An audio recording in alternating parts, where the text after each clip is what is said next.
Is the one.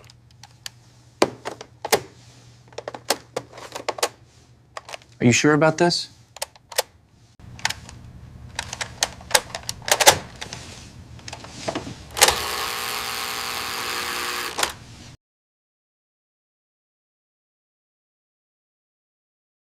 In March 2019, a demolition crew working on the old Whitmore Elementary School in Salem, Oregon, made a discovery that would haunt investigators for years. Hidden behind a false wall in the basement, they found a metal box containing 47 audio cassettes, each labeled with dates spanning from 2007 to 2009. What they heard on those tapes would later be described by FBI Special Agent Rebecca Moore as the most disturbing evidence we've encountered in 2 decades of investigating missing persons cases.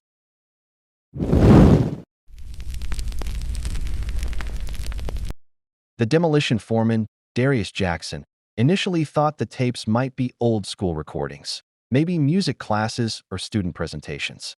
But when he played the first tape on an old cassette player they'd found in the same room, what he heard made him immediately call the police. The first voice was a child, Jackson later told investigators. Maybe 7 or 8 years old. She was crying and kept saying, "I want to go home," over and over. But then there was this adult male voice, very calm, almost soothing, saying, "Soon, Sarah. Very soon." That's when I knew we had something terrible. Detective Lisa Morrison of the Salem Police Department was the first official to review the tapes. A 15-year veteran with experience in child crimes, she'd thought she'd seen it all. She was wrong. The first tape was dated September 15, 2007. Morrison explained to reporters. The voice belonged to an 8-year-old girl named Sarah Patterson, a child who had been reported missing from a local park that exact same day. She had never been found. The tapes revealed a systematic pattern. An unidentified adult male, who investigators would later call the collector, had been recording conversations with missing children. The recordings weren't violent, they were worse. They were patient, methodical, and showed a level of psychological manipulation that chilled investigators to the bone.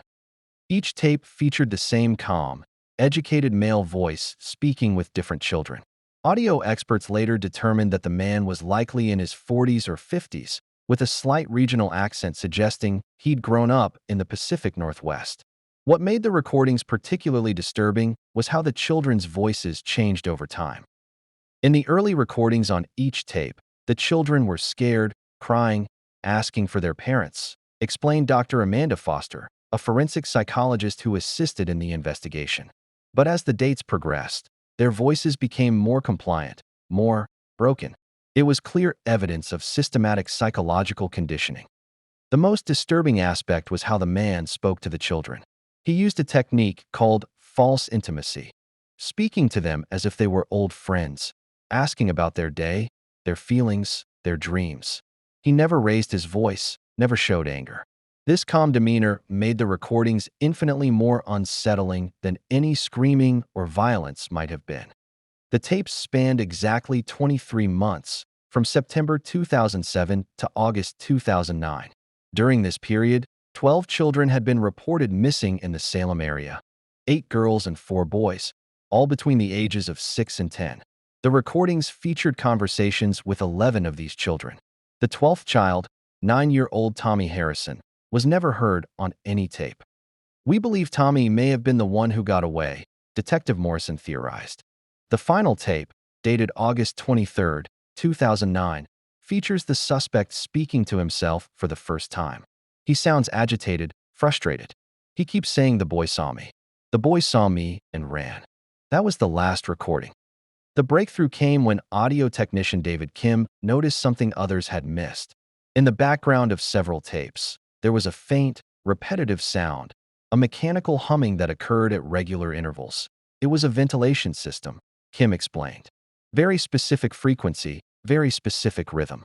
After analyzing the acoustics, we determined it was likely from a large industrial or institutional building built in the 1960s or 1970s. This led investigators to focus on abandoned buildings in the Salem area that matched this description. The old Whitmore Elementary School, which had been closed since 2005, was an immediate match. When investigators thoroughly searched the school, they found more than just the tapes. Behind the false wall where the box had been hidden, there was a larger space, a room that had been carefully constructed and soundproofed. The room contained children's belongings, makeshift bedding, and a primitive recording setup. It was a prison, Detective Morrison said simply. He'd turned part of the school's basement into a prison. DNA evidence found in the room matched several of the missing children. But despite this evidence, the recordings, and an extensive investigation, the identity of the collector remained a mystery. The case remains open today. The FBI has enhanced the audio recordings using modern technology, and psychological profilers have created detailed assessments of the suspect. They believe he was likely a local resident, possibly someone who had worked at or was familiar with the school. He would now be in his 70s or 80s, if still alive. What haunts me most, Detective Morrison said before her retirement in 2021, is the way he spoke to those children, like he genuinely believed he was caring for them. That level of delusion, combined with his methodical approach, suggests he may have done this before Salem and possibly after. The Whitmore tapes, as they became known, changed how law enforcement approaches missing children cases in the Pacific Northwest. They also had a profound effect on everyone who heard them. I've listened to confessions from murderers, recordings of final phone calls, all kinds of disturbing audio evidence, said FBI Special Agent Moore.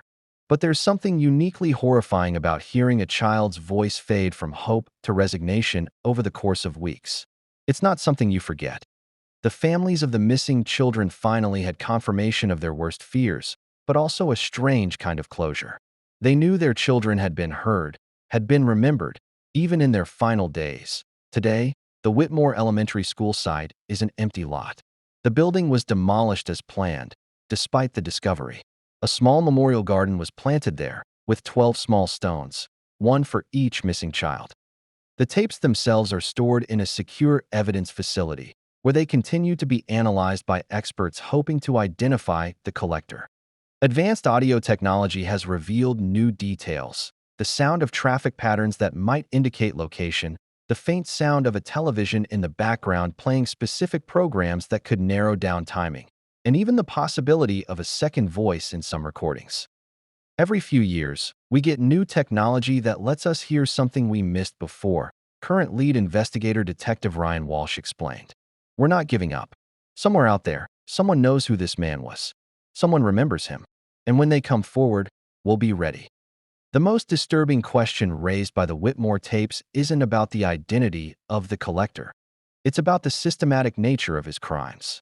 The recordings suggest a level of planning and preparation that likely took months or even years. The sophisticated psychological manipulation techniques he used indicate extensive knowledge of child psychology.